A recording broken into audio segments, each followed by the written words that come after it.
welcome to the Alberto Crane Show again. We're here with my brother, Jordan Gaskins, a.k.a. Sugarbear. What's up, Professor Crane? What's going on? You just tell me about a retreat. Yes. Talk to me.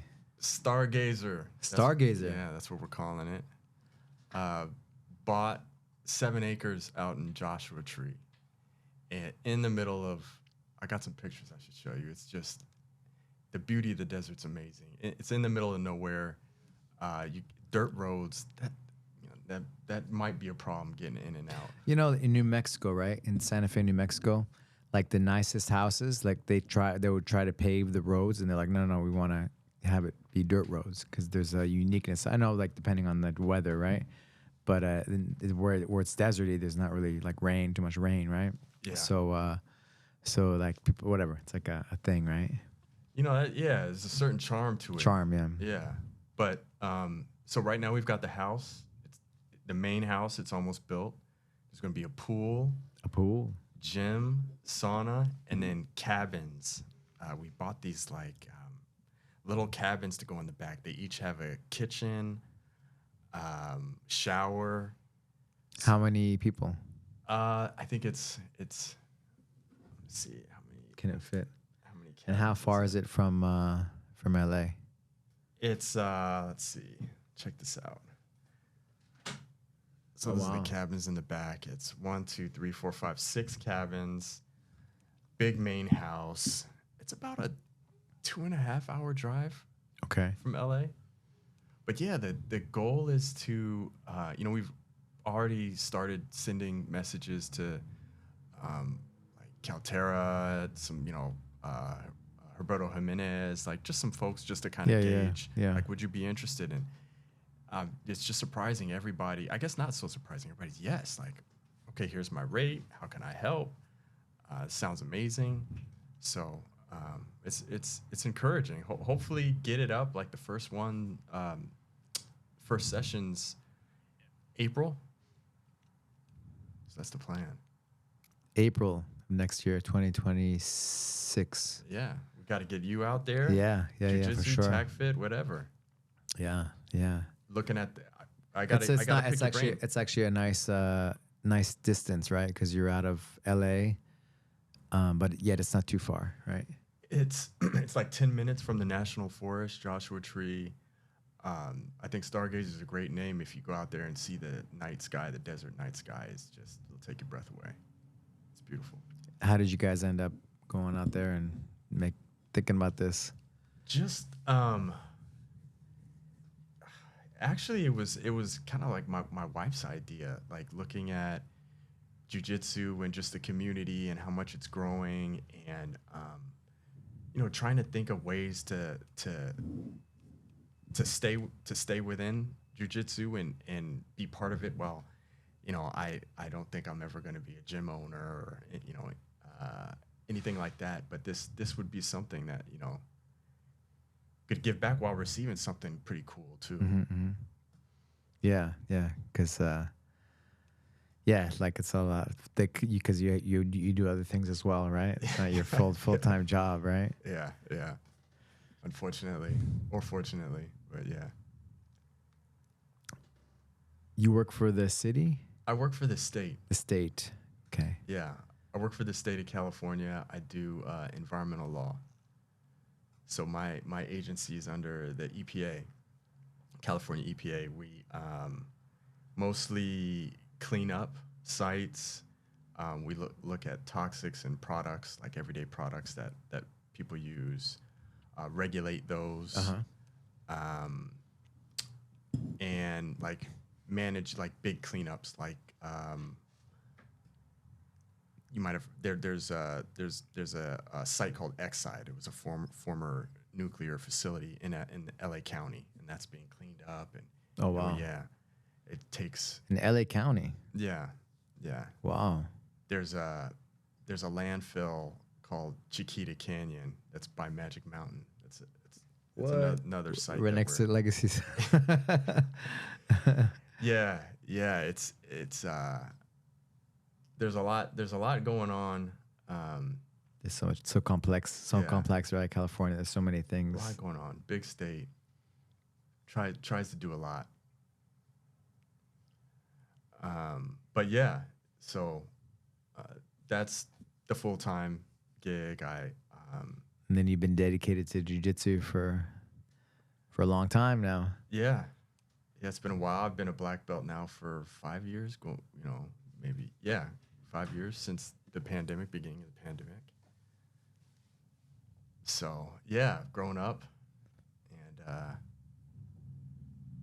it doesn't stop. Keep going. Yeah, I guess your dad was in martial arts, right, as well? Yeah, yeah. It's a legacy from my family.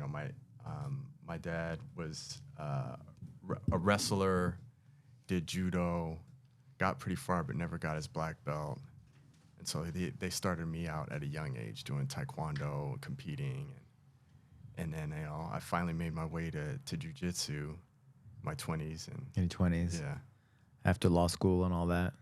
yeah, yeah. Toward the end of it, yeah. Nice, and you stuck with it. Yeah, stuck with it. No. Finishing the job that your dad started all those years ago. Yeah. Yeah, he was here for when I got my black belt. Came here to Legacy. Only time I've been really fortunate. The only time I've taken off has been due to injuries, but I've pretty much been based in LA. Trained here, trained some other schools, and stuck with it. Yeah. And he moved to Altadena, right? Pasadena. Yeah, yeah. Moved to Altadena in 2017, 2018. We got our dream house and renovated it and started a family there. And I had two girls. One of them was born in the house. In the house, wow. Yeah, which was amazing experience. So yeah. And then you had the fires this last year, right? Yeah. How's that? What's been the process? How do you feel? Yeah, it's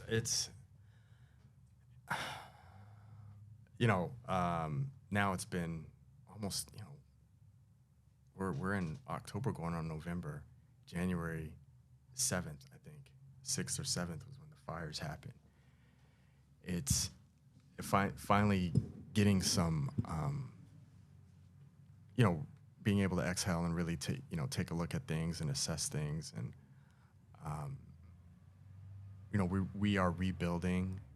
We're trying to stay connected with our neighbors and trying to help those that we can get access to information and contractors and everything. It's another full-time job, but the plan is to have the home rebuilt by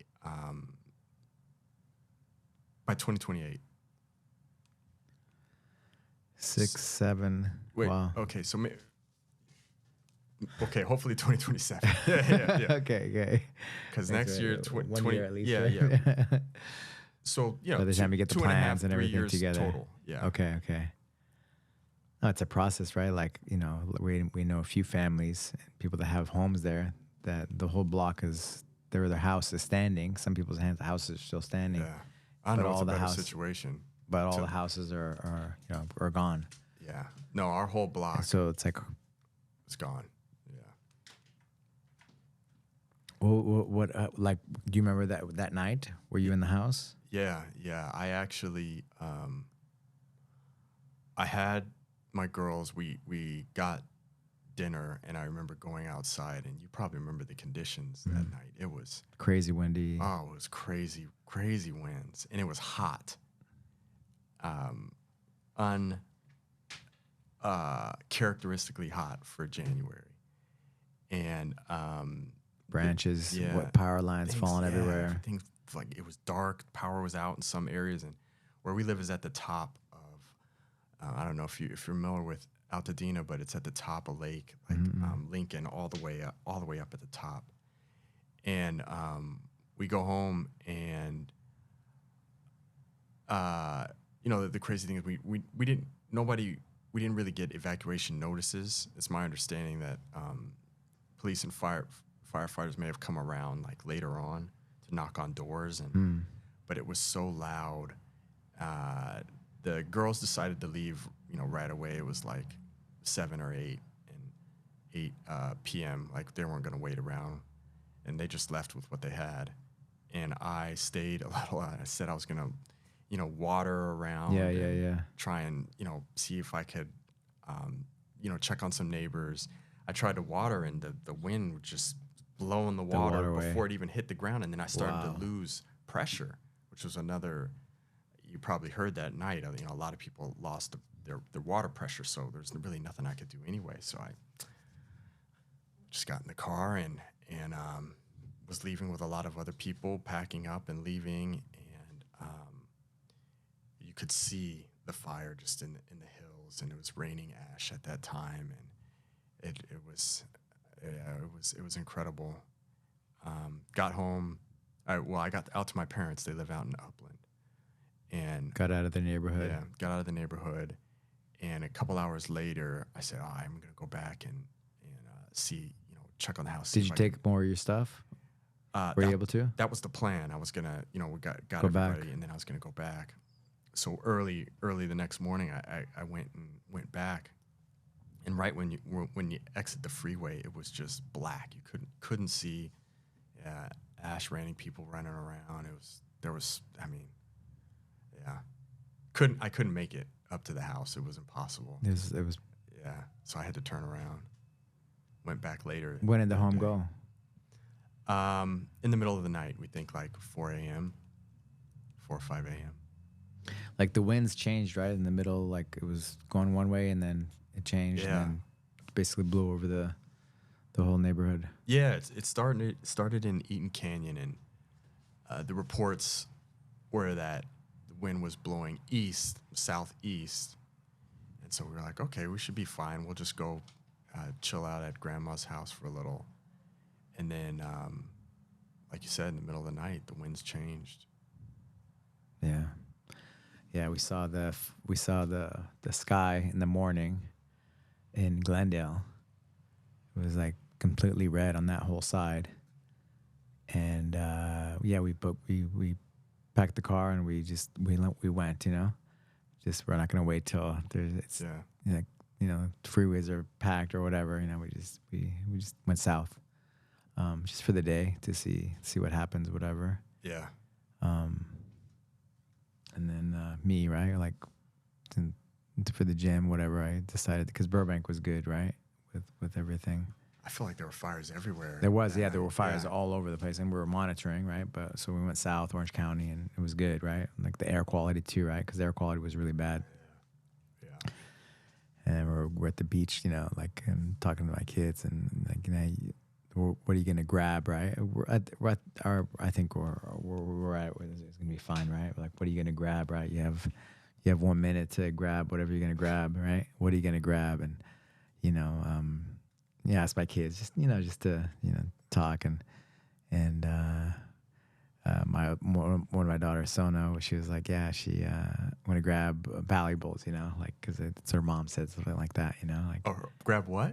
Like valuable stuff like that, jewelry, whatever, and whatever, stuff like that.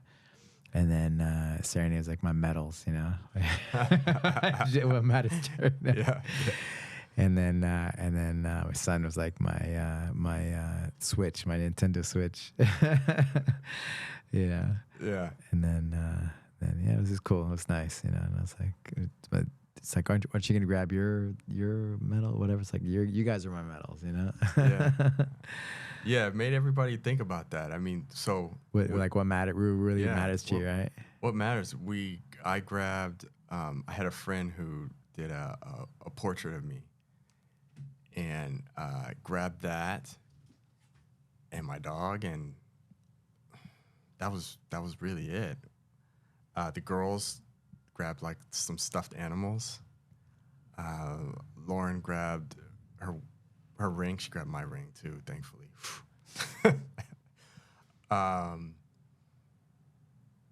And that was it. But we had, there's so much stuff, stuff from my mom, my pictures granddad. And stuff. Or is everything on the cloud these days? No, the old pictures, we didn't upload them. We thought we'd get to that later. And some mementos from my grandfather and my dad that, you know, it's, you're not gonna be able to find that. I mean, you can't find that stuff, but we're safe, you know. So the most important thing, like you said. Yeah.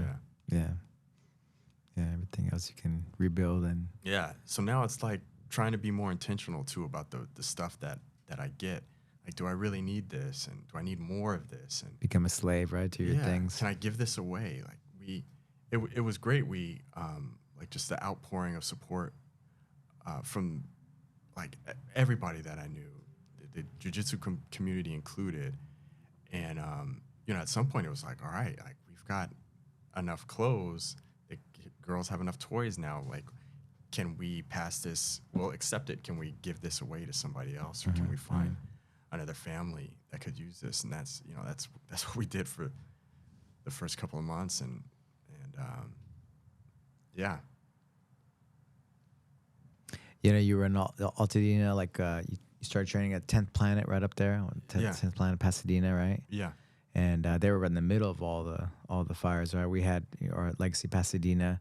We did some, like, a fundraiser, right, and did some stuff too. But like we were of course we were affected, right? But not. They were like right in the middle of that neighborhood, right? Yeah. The surrounding, it's crazy. The building survived. The buildings to the north and south burned down. Wow. That one stood. So, yeah, you know, that was like it was like a 4-minute drive from my house. So I'd pop in all the time, and still going. Obviously, it's difficult because, like you said, they're right in the thick of it. So the community's gone. So, you know, people who can drive in, but, you know, many can't. You know, there are other places. And what about the schools? The schools burnt down. Yeah, schools burnt down.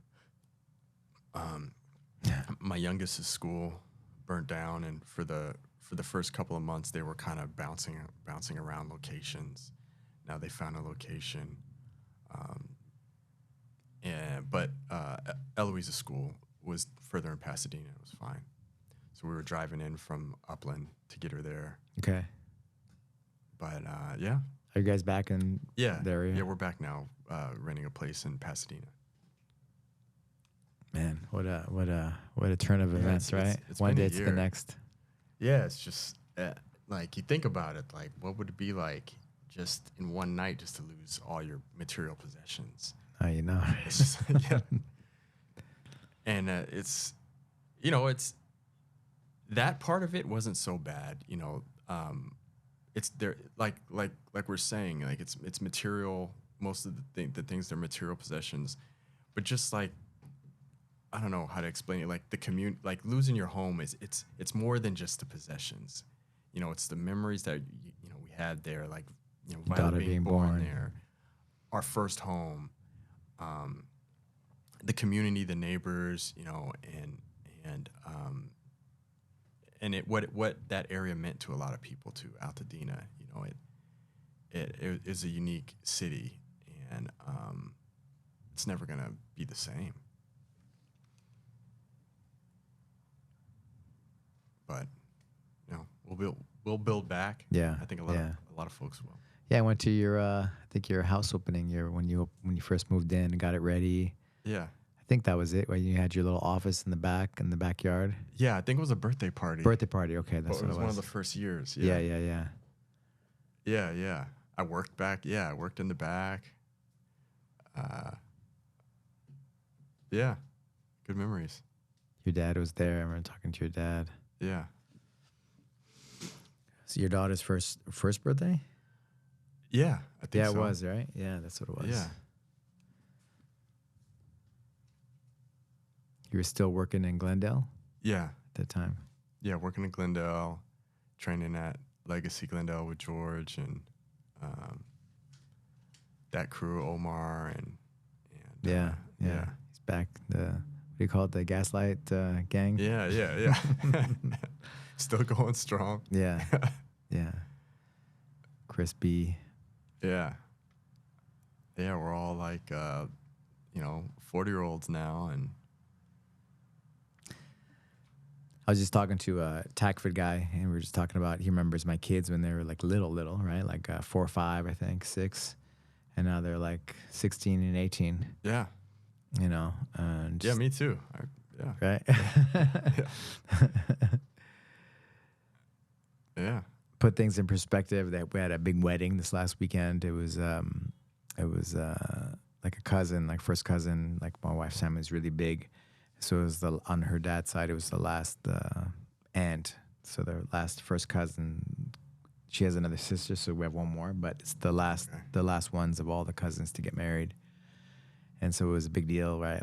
Of course, everybody that was there were close people, But I sat with the OGs, all the old school guys, and we're just kind of reminiscing, because now it's been like 25 years, right? So 25 years, like some of the aunts and stuff, they're in their 70s, right? They were like, in their late 40s. They were my age. Wait, whose side of the family? Edith's Okay, her so dad's side, Armenian wedding. Armenian, big, Armenian wedding. Yeah, it was big, huge. Yeah. How big? Like 300 people, I Oh, think. wow, I don't know. It was big. It was big. That's awesome. Not counting. Yeah, it was nice, but it was nice because it was like close people, for me.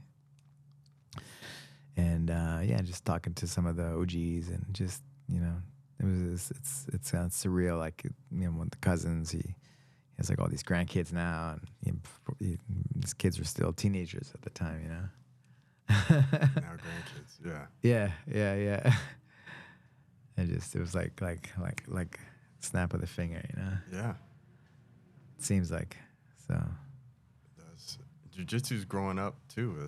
Jiu-Jitsu, right? Jiu-Jitsu since you started first, right? Yeah. Now with all these streaming services and events and ADCCs growing and money getting put into the thing, and Yeah, that was one of the reasons. Proximity was one, but also going to 10th Planet, I wanted to really. I felt like really focusing on no-gi was a hole in my jiu-jitsu. Mm-hmm.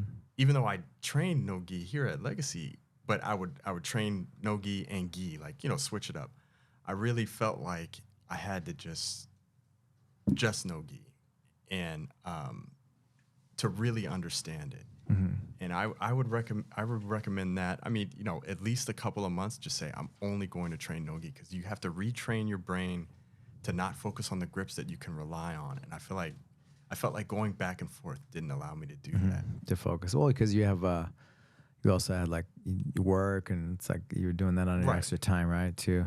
I only had a but limited I think amount of hours, I think even at the professional level, right? You're focusing on one thing at a time, whether it be gi or no gi, right? To get good at it. Like we had Sarah Galvan, right? Come in, and she just jumped into that no gi, the CGI thing, right? With coming off of gi, but now she's focusing on no gi, right? Yeah, I feel like they treat it like a sport, like it's a season, like no gi season. That's it. Yeah, that's it. And then they'll go to gi season, do worlds and all that. Right. So yeah, I did that.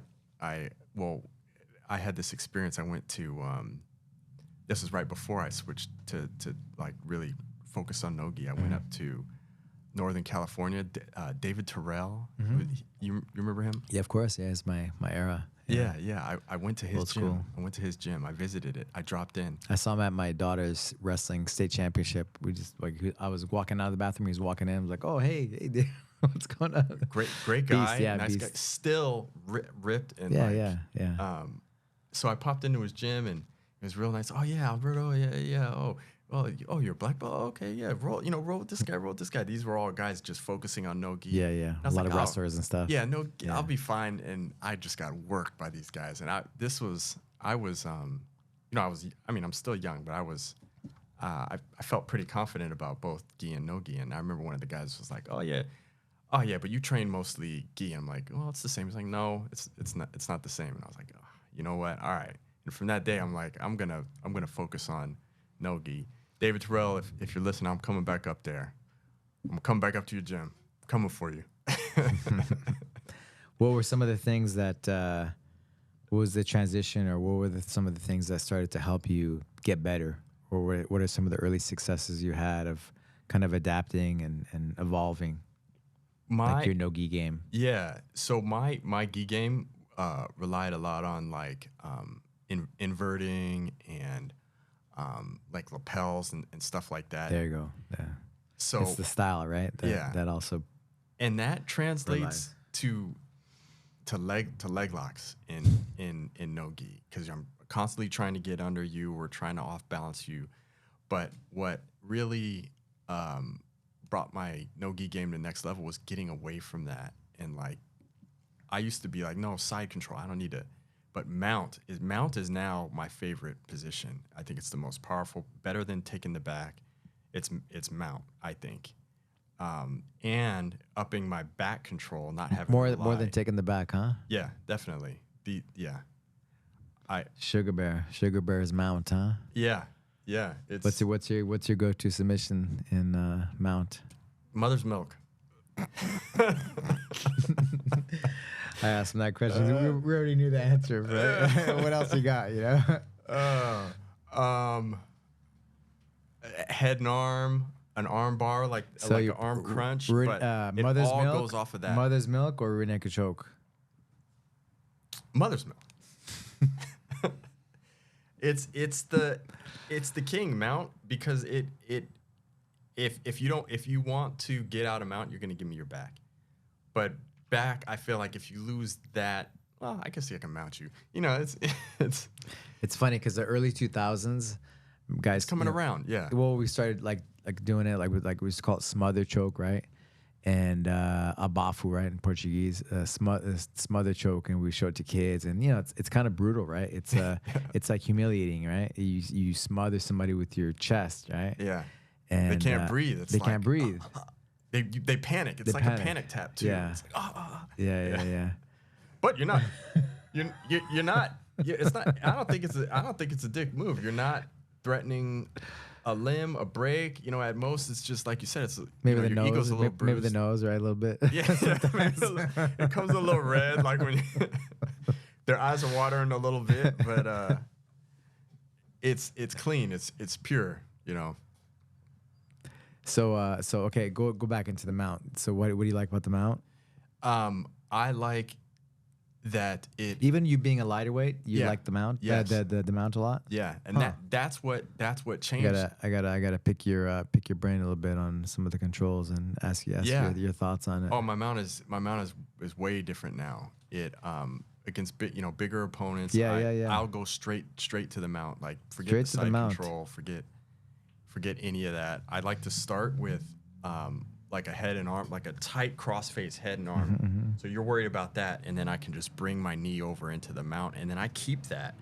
You know, start to threaten this arm. It doesn't matter how big you are, that joint is exposed. Yeah. And if you give that up, then I'm going for the smother, and then you bring your arms in, I'm going back. It just opens up a whole.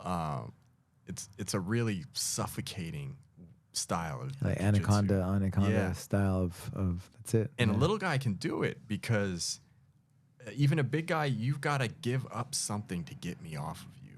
You can use your strength, but you're going to expose yourself in some way. And that's the beauty of jiu-jitsu. Yeah. For a smaller opponent to be able to smother and just overwhelm. Me fighting back in the day, and mount is but like against like a really good wrestler with a crazy bridge. I always had issues because I didn't like to lose position, right? In a fight, for example, where the guy can start throwing bombs on me from top, right? If I have a good position on top. So I always preferred even like half guard or like a side control. I prefer a side control because I can back, I see that. maybe I transition to mount to, whatever, open something else up. But overall, like I'm moving, right? Especially, if the guy's my weight in a fight, but overall, like in MMA, like I don't want to lose position. I feel like the other thing about mount that works in your favor is for that wrestler to bridge, and if you're tight in your mount, he's got to use a lot of energy, to really get out of that. He's gonna have to bridge a couple of times, and he might get out, and then that's when you can transition north-south, side control, and then come back to it, and then boop, his meter's gonna go down a little bit more. Get off, come back to the mount, and that's what I like to do. So it's like I got away from the inverting just guard to being a passer, a guard passer, and a like a heavy, like I think it's pretty like heavy pressure, like Nice. mount and Nice. passing game. Nice. So Nice. yeah, Awesome. Cool. Yeah. We're just thinking of like we're talking about in fighting, right? You don't want to lose position, and where the guy can throw bombs in you, but you know, and going against like an elite wrestler, crazy, you know, like I could never know what's a bridge, because one boom, crazy bridge, crazy athlete, you're gonna be not flying off, but you're gonna Yeah. lose position. I guess that was my fear always, just kind of thinking about that again. those guys are tough on top, but I don't think the wrestlers and even the athletes are maybe not as comfortable on their back. Like, yeah, you can't explode the same, especially wrestlers. Wrestlers are, you know, have mostly bad, you know, their guard is not their strong point. It's going to Right. stand That's up why and passing. that's why staying on top was like, you know. But yeah, for sure. It's all relative to who you're going with, who it is, right? Your strengths there. Right. Yeah, chess. Yeah. And if it's gi, no gi, but like also MMA, if there's punches involved, right? Yeah. But it's all fun, right? It's all fun at the end of the Yeah. day. You're learning, you're evolving, you're growing, right? Yeah. Yeah. Good job. Thank you. Yeah. Yeah. Mount, huh? Mount. Yeah. I wouldn't have thought you would have said mount. You know, because you're a lighter weight, you know, Yeah. going against bigger guys. But if you understand the control, right? If you understand that control, then you can take away the space and Yeah. you can put that pressure on, right? I mean, I still, you know, being a smaller guy, if I don't want it to be just a battle from the start, I'm going to accept. I still am comfortable in my guard, so I'm going to accept the bottom position. I'm going to accept guard to begin with. But if I can get on top, then I'm not going to give it up easily. So that's kind of how I like to, pretty much how I like to frame my jiu-jitsu. Pressure, control, Yeah. and then more than the back, huh? More than the back. Why more? Because of the mother's milk. You Well, like to do the mother's milk. It's like the ultimate suffocating move. The back is where I feel like it's Because guys harder to control, like a wrestler type of guy, because they can hit the ground and bridge, and I've had more trouble with maintaining the back than, you know, you can. That's that fight for them to get their shoulder to the ground and you to maintain the control on both sides of their body, the hips and the upper body. If they can get that shoulder or the hips to the ground, it's really hard to maintain that. And then you can try to go to mount, but you already almost lost the position. But with the mount, I feel like it's much, much harder for an athletic guy to escape. I'll have to, we'll have to exchange some notes. Yeah, for sure. Yeah, because you can transition right from the mount to back and back to mount, and you know, all depends, all relative of action reaction and the controls, right? Yeah. So it's been great to see no-gi gain popularity, bring more people to jiu-jitsu, and you know, you need that foundation in the gi too. But have you been to the IBJJF Worlds ever? no, never gone to Worlds. Have you ever watched it on? Yeah. Okay. Yeah. What about ADCC? Yeah. You've gone to ADCC? Trials. I've gone to a couple of trials. Okay, but which is not the Worlds that they had in Vegas and stuff. Yeah, the last no, the last gotta two go. editions at least. Yeah. Did you watch CGI? Yeah. Oh yeah. Both times. Yeah. Yeah. It's interesting. It's interesting. What do you think? Of the CGI? Yeah. I mean, the event was awesome. Like the rule set for that wasn't good, because it made it not final, right? Each match, and the guys are trying not to lose, which is terrible, right? Makes it like so boring, even though they had the best jiu-jitsu athletes in the world in that event. But I love the Craig Jones, like the entertainment aspect of it. Yeah. It made it like fun, and you know, Chael Sonnen, you know, filling in, and just the whole thing was awesome. The girls Yeah, saved the day those the are really first good. day. You know, Sarah Galvin and you know, just Helena. Helena, yeah. What about PFL? Have you watched any of that? The PFL, yeah, I think so. Yeah. Yeah. That's kind of, what do you think of that? I think that's kind of cool. That rule set, they have the shot clock, try and prevent stalling. They like throw the flag for the shot clock, and then the guy has to. I need to watch more of it. I need to watch more of it. Yeah. I've seen some of the things, but I haven't seen It's all like a the. league too. Yeah, yeah. I've seen like because they have them in like Eastern, like Russia and stuff, right? PFL. I think the main one's in Vegas. Oh, really? Yeah. There's so many now. Yeah. Okay. Yeah. I'll check it out. PFL, huh? Yeah. It's not the fighting MMA. It's grappling. Yeah. Okay. Yeah, it's grappling. Okay. What about UFC BJJ? Yeah. I watched that. There's so much content now. I thought the first one was pretty interesting. The first season? Yeah, with Krikorian was in it, and what else were some of the Isaac Doderline. yeah, he was in it. Yeah, I didn't catch much of the second one. Yes, I watched the first season too, and then the second one I stopped watching. Yeah, they gotta get somebody better for Mikey. Yeah, and I think just also, I mean, Craig Jones. The ideal thing would be like a Craig Jones and Gordon Ryan, right? Then you would watch it, like them talking smack, and you know that would be real entertainment. Yeah, the camp, and that would be They gotta get they They got to step up the game if they're talking about the top of the food chain for jiu-jitsu and grappling. Yeah, if they're gonna challenge Craig for that. Join forces. I think they should join forces. They should. You think it'll happen, Kevin? No way, huh? Kevin says no. Yeah. I mean, the sport's growing. There's enough to go around, and I think it's. We'll see what happens with everybody.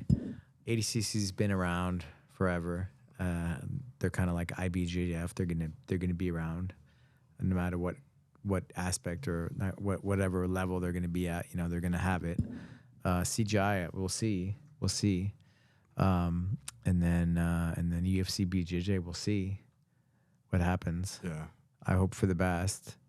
But I think no matter what, all the athletes, they need to be grateful and need to be grateful for the opportunities, right, that happen. Yeah. To have opportunities for guys to make money and to get exposure, right, and doing these things. Man, there's so many events now. PFL. Yeah, I think that's the right acronym. I'm pretty sure it is. Have you seen it, PFL? I thought you were talking about the ACG. That's Yeah, that's the one that's overseas. Right, the Yeah. ACG. That's the one I thought you were talking about. It's just all these names. They had like a team event as well. Yeah, PFL, Professional Fighters League. Yeah.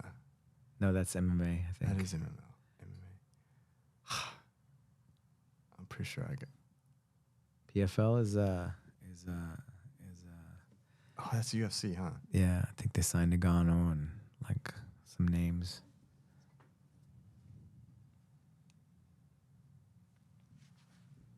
I think the ACG definitely got my attention because they had a lot of like Russian, like Dagestani, like they had like some serious guys, and they beat some of the top like Kanan and I think whatever, some of the top jiu-jitsu guys. They beat them. Oh, those guys in are the awesome. matches. Yeah. So, and I think the rule set was a little bit different too, which is good. What do you think about the Eddie Bravo, the submission only kind of rule set? Yeah, EBI. That's EBI. That's what I wish I had the right name of this tournament. That's what they do. They do too. It was kind of an offshoot from EBI. Okay. I like that. I like the submission only. And then the overtime, you start from a disadvantage. Right. Like a tiebreaker, yeah.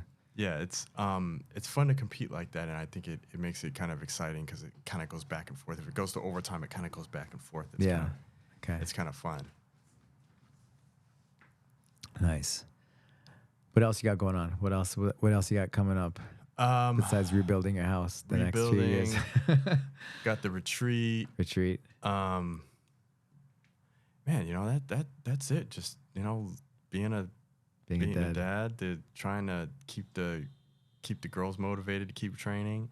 Sometimes it's hard, but I gotta let them do what they want to do. How old are they? They're going on 7 and 4 now. 7 and 4. Yeah. What's the biggest challenge? What are the challenges? I should say that. I shouldn't make anything big. Yeah, I mean they're doing good. They're doing good after the just kind of what this year's been. Moving around and being at grandma and grandpa's house, and then finding our place, and we're grateful. It's been a good year, and they, they're kids. They're resilient. They're fine. They're still going to their schools. Just the biggest thing now is just juggling everything, and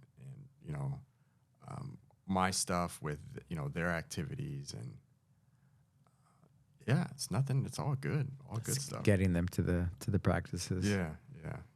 Getting them to the practices. Getting them to school in the damn morning. Oh. On time. It's always hard. On time. It's always hard every day. But yeah. So just trying to do a rebuild and build this in the desert at the same time. For the rebuild, we're talking to our architect and contractors. Building a house from the ground up and thinking of all the little details and the big picture, and permits and so permits for both out here and in the desert. Oh wow. And we it's almost a full-time job. Oh, we built a well. It was crazy. Okay. Because before it was just like a big water tower, and it was like animals living in there. It was like an owl, and so we kept that because that was pretty cool. So the water tower is still there, but we dug a well, and so now it's like we've got access to water. You dig far enough, you're gonna hit water. So we got a well. It's like that's ready to go. The framing is done on the house. We ordered all the materials for the individual little cabins. So now it's narrowing down. All right, what's the gym gonna look like now? What kind of mats are we gonna do? Do the sauna and all. Cold plunge. Got to do it right. Got to do cold. I think so. Contrast therapy. It's Even though it sucks, but it's painful. It's good. But it's good after. Yeah, right? The heat or the cold? I mean, both. Both? But together, it's even, it's the best. All right, we got to do a cold plunge too. I got to add that to the list. Just do one, Yeah. One sauna, cold plunge. I already got the pool. That's going to be in there. So, yeah. So what's the ideal, anything's possible, what's the ideal situation for your retreat? The ideal situation, like we want to be able to offer something like so good food, like maybe have like a chef or something. Yeah, like have a chef. That makes it more fun, right? Yeah. Whatever seminar it may be, like you would have somebody stay there overnight. Yeah, somebody stay. They would stay in the 2 or 3 days, maybe. Right. Or even more, depending. Yeah, 2-3 days. And because you're busy too, right? You got to get back to to work and stuff. Not gonna do the whole week thing, but they would stay in the main. Because that could be like a weekend retreat, right? Exactly. Yeah, weekend a perfect weekend retreat. And that would be your niche. Yeah, have a mix. Like have some OGs like you, and then contact some younger guys, who they've all been open to it, Mm-hmm.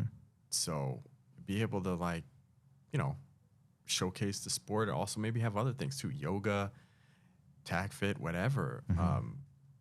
AA stuff. If you know, I mean, it could be a retreat space. Right. So I'll put all those things with that, right? yeah, Mix it all in a way. yeah, Movement with mental movement. You know, health and wellness. You know, Yeah. which I think all of that falls under that category, right? It's a privilege, and you know, it's jiu-jitsu it's working on yourself. You know, How has jiu-jitsu helped in your life? it's you know, it's just oh man, it's helped so much. I mean, it's always been there, and it's introduced me to so many great people, and it's a physically it's a challenge, and mentally it's a mental and physical challenge. It's an art, it's a practice, something that you can always get better at. But yeah, I go back to the community too. Like you know, after the fires, you know, I've got people all over. You know that I could go stay train with. Now I've got Legacy. I've got the 10th Planet Network too, and you know everybody. It's worldwide, and it's The community. yeah, The relationships. yeah. Got your gaslight gang on the side. We got the group chat with the Gaslight Gang. Everybody, we started training at Legacy, and everybody's doing good. So it's an honor, you know, and I you know, I always go back to that, to be able to do this and be able to be a part of the community. It really is. It's special, and it's yeah. I hope to keep doing it as long as I can. What do you want your kids to have from jiu-jitsu? You know, it's a good in jiu-jitsu, really like any other sport, but I feel like it's different with jiu-jitsu. You got to really learn how to lose, and you have to learn how to trust there has to be a trust between you and your teammates, your training partners, and you can't have an ego when you're training. I mean, when you get out there in competition, it's different, but you got to learn to let that go in the training room, and that's what I'd like them to learn. You have to be you have to put yourself in bad positions to grow, to get better, and that's really a big thing about jiu-jitsu. If you're really going to get better, like guys, I didn't get tapped. I didn't know. In training, it doesn't matter. You want to get tapped. Like you want to put yourself, you want to get as deep as you can in a bad position, get tapped, and then maybe the next time, you know, try and work your way out of it. And you know, that was something that you know, that I learned, and that I, you know, now I carry with me. You know, I get out there, there's a good white belt, a good blue belt, or whatever. Somebody smaller, bigger than me, I want to, and I'm not just letting them work either. You know, you put yourself into bad positions, so that's what I want. I want them to learn that skill. Like, you know, let yourself. You learn from your losses. That's the big thing. Mm-hmm.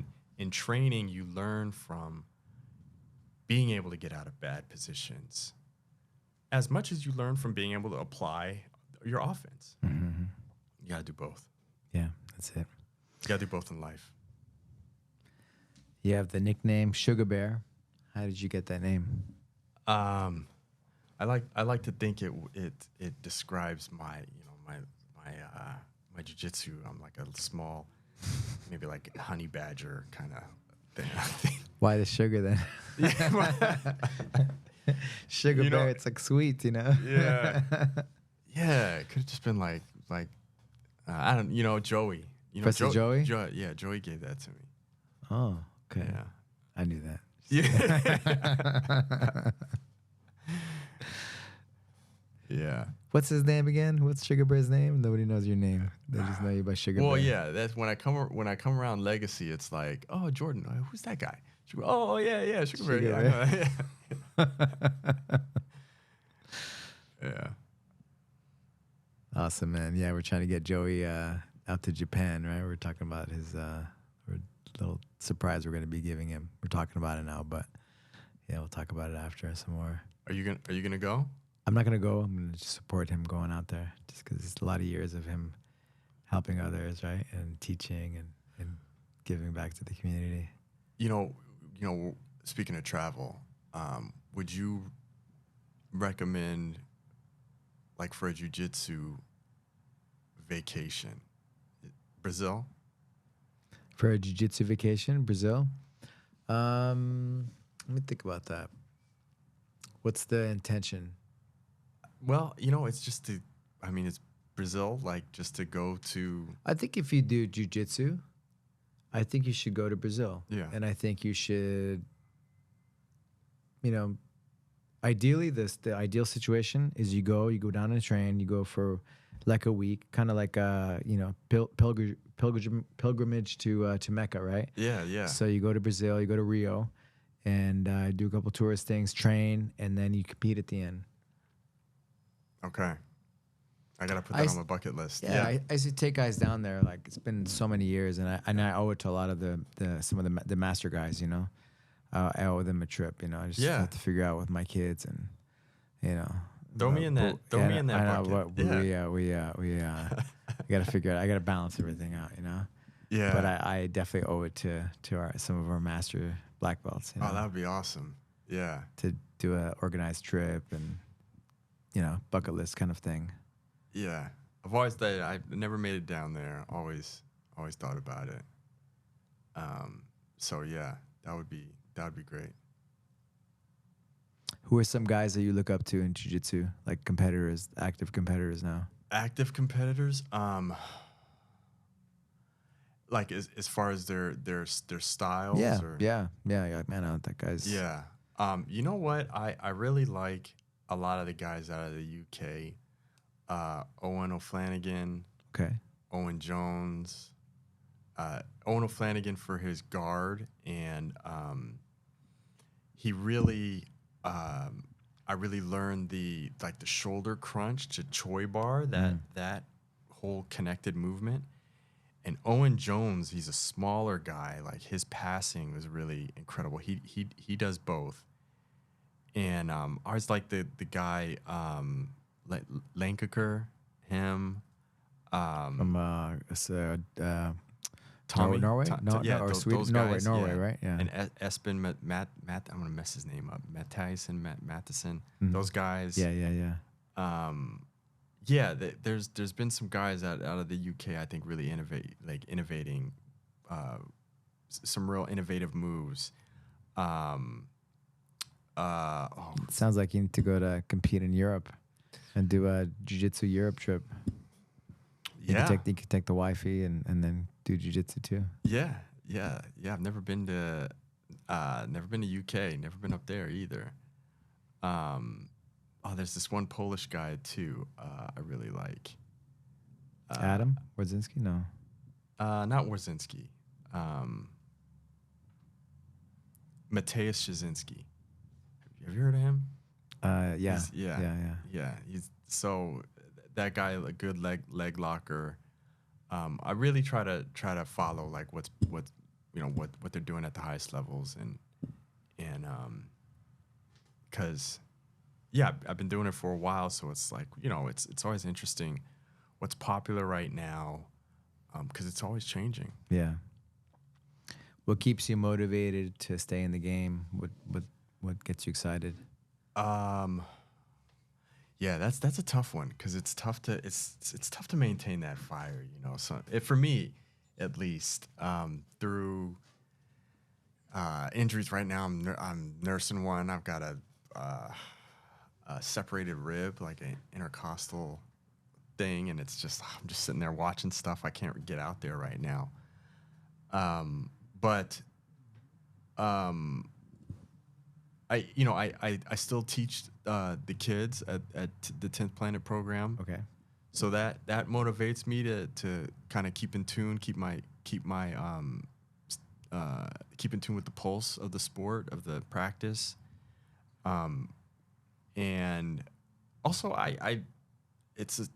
for the sport aspect, I enjoy watching it too.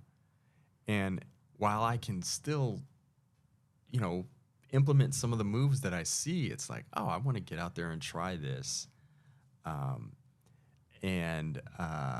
for a while it was learning no gi, but now I think I have a pretty solid foundation in that. So I'm kind of getting back to the gi a little bit. It's like Andre Gavon. He's like, well, gi or no gi? He's like, man, both. Sometimes I do gi. I do gi for a while, and then I do no gi for a while. Like when I was fighting, I was really doing a lot of mainly no gi, right? Like really just no gi. And then you know, but it's great to do both, and you can. That's the beauty. The beauty of doing both, right? Yeah. Is you can go, you know, go back and forth, and then it never stops, right? Because sometimes you get kind of like not bored, but kind of like you want to switch it up, right? Yeah. And so you go back to the gi. Oh yeah, Like, yeah. I remember this. It's Stuff, different, man. yeah. So yeah, getting back in the gi, getting cooked by some it's by the Gaslight Gang. Some of the buddies go over to Udays and train with those guys. So yeah, Nice, man. Nice.